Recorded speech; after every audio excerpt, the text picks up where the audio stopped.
भैगनी के इलाजक लेल अस्पताल पहुंचल एक महिला ऊपर इलाज में संलग्न एक डॉक्टर आपत्तिजनक व्यवहार करने कहे आई राजबिराजी स्थित छिन्नमस्ता अस्पताल दिन भर तनावग्रस्त तनाव बढ़ गेला के बाद आरोपित डॉक्टर के प्रहरी नियंत्रण में लाकर आवश्यक अनुसंधान शुरू कर प्रहरी परीक्षक राजेंद्र धमला पीड़ित पक्ष की उजुरी के आधार में वो अस्पताल के बाल रोग विशेषज्ञ डॉक्टर राजन जायसवाल के नियंत्रण में लाकर आवश्यक अनुसंधान शुरू किया गेल जानकारी दिलक। पीड़ित महिला सप्तरी के तिलाटी कोलाडी गांवपालिका 7 निवासी 32 वर्षक महिला वही अस्पताल में 2 दिन पहले जन्मल भैगनी के एक जांच के क्रम में बंद रूम भीतर डॉक्टर जायसवाल अपना ऊपर यौन दुर्व्यवहार करने आरोप लगौले। पति के पुर्जा लिखित दवाई लेवा बाहर पठाकर जांच वाला रूम में अपन भित्री वस्त्र खोला लगाकर यौन दुर्व्यवहार करने पीड़ित महिला बताउनु।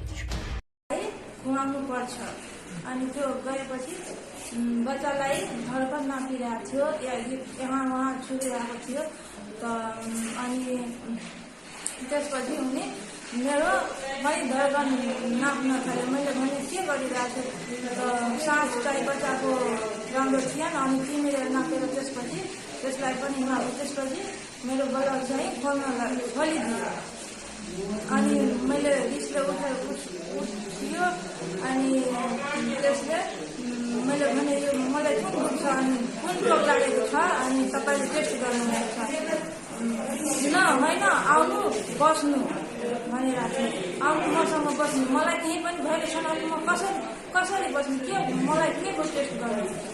त्यसपछि नै आउनुहोस् भनिरहेको थियो। भैगनी के जांच के क्रम में डॉक्टर अपन वैवाहिक अवस्था बारे में पूछला पर अपने 4 वर्ष पहले विवाह करने आ एखन धरि संतान नहीं रहल बतौला के बाद डॉक्टर भीतरी वस्त्र खोलाकर शरीर के संवेदनशील अंग सब में हाथ लगाने उनका आरोप है। प्रतिवाद करते हल्ला केला के बाद जम्मा भेल भीड़ से डॉक्टर के नियंत्रण में लाकर प्रहरी के बुझौने पीड़ित महिला के पति बतौला एहि बीच रोगी के क्रूआ के अभद्र व्यवहार करने उपरा गिरला के बाद आइए अस्पताल व्यवस्थापन समिति एक प्रेस विज्ञप्ति मार्फत डॉक्टर जायसवाल के निलंबन किया गेल जनाउ। अनि डाक्टरले पुरै ब्लड खोलिदिनु हो हैन। त्यतिखेर त्यहाँ भित्र मेरो श्रीमतीले केही पनि भन्नु भएन मलाई। अनि बाहिर निस्किँदाखेरि बच्चालाई म आफ्नो बुवालाई दिए हैन। अनि त्यतिखेर श्रीमतीले मलाई हेराउँदै हुनुहुन्छ, हेर्नु यो के गर्नुभयो डाक्टर साहबले मलाई कुन टेस्ट गरिरहेको थियो ए उहाँको चाहिँ तिम्रो श्रीमतीको ब्लड चाहिँ खोलिदियो डाक्टर। हजुर त्यो त पेशेन्टै होइन।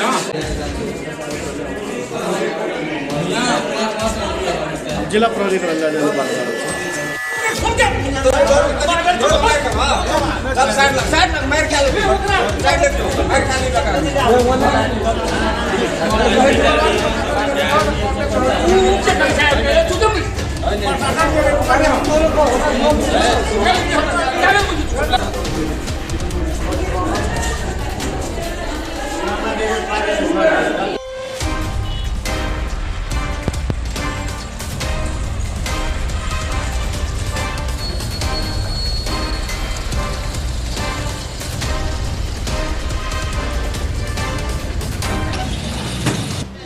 मेरे